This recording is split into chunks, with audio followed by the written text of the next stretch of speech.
श्रीशैलेश दयापात्रं दिवक्यादि गुणार्णवं यतीन्द्र प्रवणं मुन्देरं बीजाम् अदरं मुनिं लक्ष्मीनाथ समारंभां नादयामुन मध्यमाम् अस्मदाचार्य पर्यन्तां वन्दे गुरुपरम्परां यो नित्यमच्युतपदाम्बुजे युग्मरुक्मय व्योमोगतस्सराणि धनाय मेने अस्मद्गुरोर्भगवतोऽस्य दैकसिन्तो रामानुजस्य शरणं शरणं प्रपद्ये मातापिता युवतनयस्तनया विभूतिं सर्वं यदेव नियमेन मदन्वयानाम् आद्यस्य नकुलपतेर्वगलाभिरामं श्रीमत्तदङ्घ्रिलं प्रणमामि मूर्ता भूतं सरस्य मगधाव्य पट्टनाथ श्री भक्तिसार कुलशेखर योगिवाहान् भक्ताङ्ग्रेणं परकाल यतीन्द्रमिश्रान् श्रीमत्पराङ्गसुमणिं प्रणतोष्मि नित्यं गुरुमुखमनदीप्य प्रागवेदानशेषान् नरपति परिक्लुप्तं शुल्कमातानुगामः स्वसरममरवन्त्यं रङ्गनाथस्य साक्षात् துஜுகுலத்திலகம் தம் விஷ்ணு சித்தம் நமாமி மின்னார் தடமதில் சூழ் வெள்ளிபுத்தூர் என்றொருக்கால் சொன்னார் கலர்கமடம் சூடினோம் முன்னாள் கிளியறுத்தான் என்றுரைத்தோம் கிழமை சேரும் வழியிருத்தோம் நெஜுமே வந்து பாண்டியன் கொண்டாட பட்டர் பிரான் வந்தான் என்று ஈண்டிய சங்கம் எடுத்தூத வேண்டிய வேதங்களோது விரைந்து கிளியறுத்தான் பாதங்கள் யாமுடைய 10 பல்லாண்டு பல்லாண்டு பல்லாயிரத்தாண்டு பல கோடி 100,000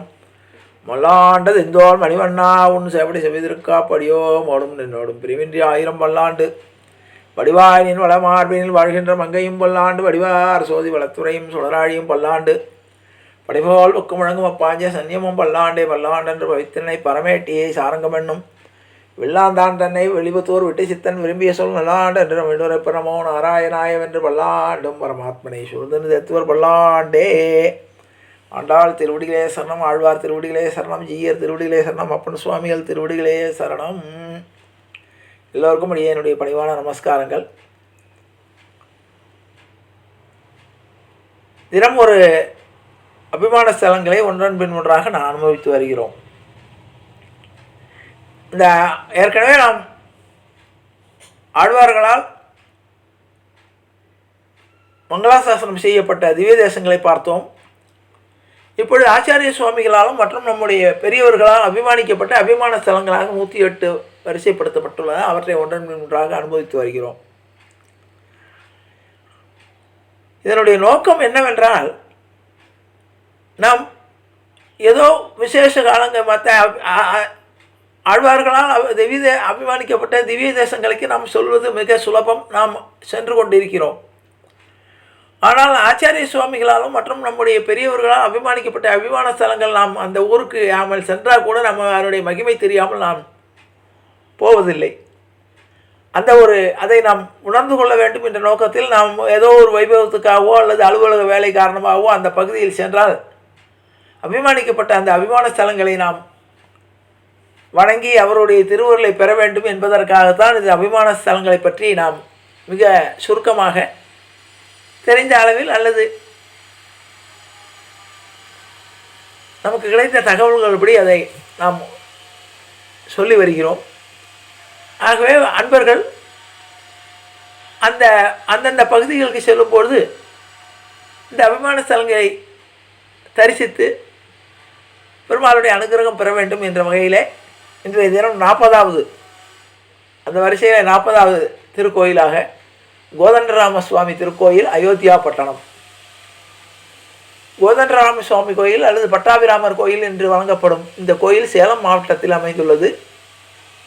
இந்த கோயில் வால்மீகி முனிவர் மற்றும் வசிஷ்டர் பரத்வாஜர் ஆகியோரால் மகிமைப்படுத்தப்பட்ட கோயில். இது வைணவ மரபின் 108 அபிமான சேத்திரங்களில் ஒன்றாக வகைப்படுத்தப்பட்டுள்ளது. இந்த கோயிலை தட்சிண அயோத்தி, தென்னிந்தியாவில் அயோத்தி என்றும் அழைக்கிறார்கள். இந்த கோயில் தென்னிந்திய கட்டட பாணியில் கட்டப்பட்டுள்ளது. இது விஷ்ணுவின் 7வது அவதாரமான ராமாவதாரத்துக்காக கட்டப்பட்ட கோயில். இந்த கோயில் முதன்மையாக பரத்வாஜரால் கட்டப்பட்டதாகவும் பின்னர் அதிகமான் மன்னர்களால் கட்டப்பட்டதாகவும் கூறப்படுகிறது. கோயிலின் ராஜகோபுரம் திருமலை நாயக்கர்களால் கட்டப்பட்டதாகவும் கூறப்படுகிறது.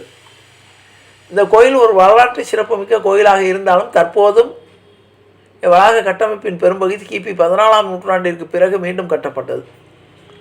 மேலும் 17ஆம் நூற்றாண்டில் விஜயநகர பேரரசின் ஆட்சியாளரான மதுரை நாயக்க மன்னர் திருமலை நாயக்கரால் மேலும் பழுது பார்க்கப்பட்டு புதுப்பிக்கப்பட்டு விரிவாக்கப்பட்டது. கோயிலை சுற்றி ஒரு கிரானைட் சுவர் உள்ளது.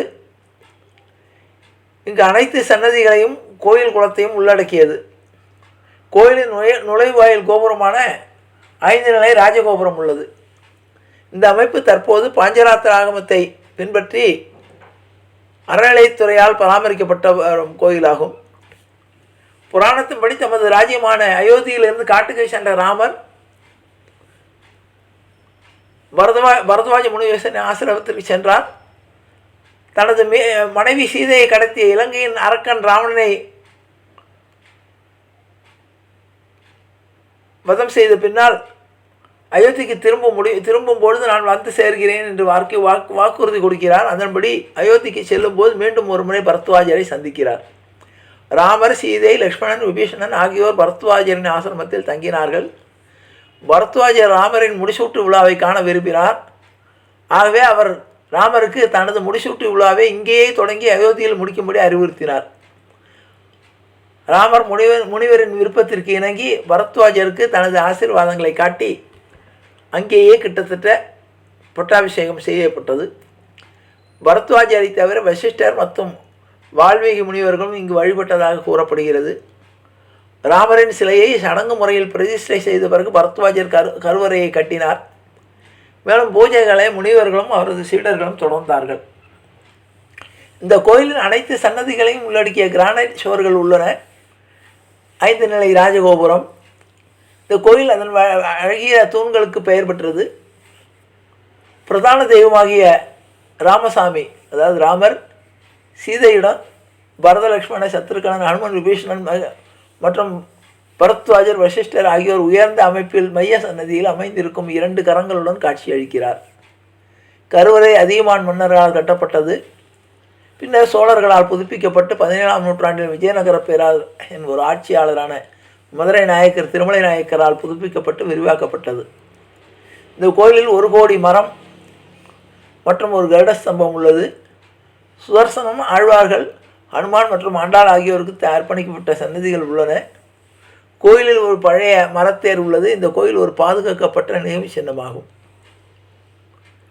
இசையமைப்பாளர் முத்துசாமி தீட்சிதர் அவர்களால் ராமரின் க்ஷேத்திர கீர்த்திகளில் இக்கோயில் மகிமைப்படுத்தப்பட்டுள்ளது. அதாவது மும்மூர்த்திகள் என்று சொல்வார்கள். தியாகராஜ சுவாமிகள், முத்துசாமி தீட்சிதர், ஷியாமா சாஸ்திரிகள். இந்த 3 பேரில் ஒருவராகிய முத்துசாமி தீட்சிதர் அவர்களுடைய ராமருடைய க்ஷேத்திரத்தை பற்றிய கீர்த்திகளில் இந்த கோயிலும் மகிமைப்படுத்தப்பட்டுள்ளது. கருவறையில் பரதன், லக்ஷ்மணன், சத்ருகணன், ஹனுமன், விபீஷணன், வசிஷ்டர் ஆகியோரால் வழிபட்ட சீதையின் அழகையும் இக்கோயில் உள்ள மண்டபத்தையும் தனது கீர்த்தி பட்டாபிராமத்தில் விவரிக்கிறார். வைகுண்ட ஏகாதசி, கிருஷ்ண ஜென்மாஷ்டமி, ராமநவமி மற்றும் ஆடிப்பூரம் போன்ற விஷ்ணுவுடன் தொடர்புடைய பண்டிகைகள் இங்கு கொண்டாடப்படுகின்றன. பிரதான கோவில் திருவிழாவான பிரம்மோற்சவம் ஒவ்வொரு ஆண்டும் சித்திரை மாதத்தில் நடைபெறுகிறது. ராமநவமியை சுற்றி 10 நாட்களும் இங்கே சிறப்பாக நடைபெறுகின்றன. அப்படிப்பட்ட இந்த கோதண்டராம சுவாமி கோயிலை வணங்கி அவருடைய திருவருள் பெறுவோமாக. ஜானகி காந்த ஸ்மரணே ஜெய ஜெய ராமராம் சத்குரு மகாராஜுக்கு ஜெய, ஆஞ்சநேய மூர்த்திக்கு ஜெய. அறியாத பிள்ளைகளோம் அன்பினால் உந்தன்னை சிறுபேரழைத்தனம் செய்தி அருளாதே. இறைவான் இதாராய் பறையிலும் ரொம்பாவாய் இற்றைக்கும் ஏழேல் பிறவிக்கும் உந்தன்னோடு உற்றுவோமே யாவும் உனக்கே நாம் ஆட்செய்வோம் மற்றையினம் காமங்கள் மாற்றியலும் ரொம்பாவாய். செங்கன் திருமுகத்து செல்வத் திருமாலால் எங்கும் திருவுள் பற்றி இன்புரு ரொம்பாவா. ஹரே ராம ஹரே ராம ராம ராம ஹரே ஹரே, ஹரே கிருஷ்ண கிருஷ்ண கிருஷ்ண ஹரே ஹரே, கோவிந்தராம சங்கீர்த்தனம் கோவிந்தா ஹரி கோவிந்தா.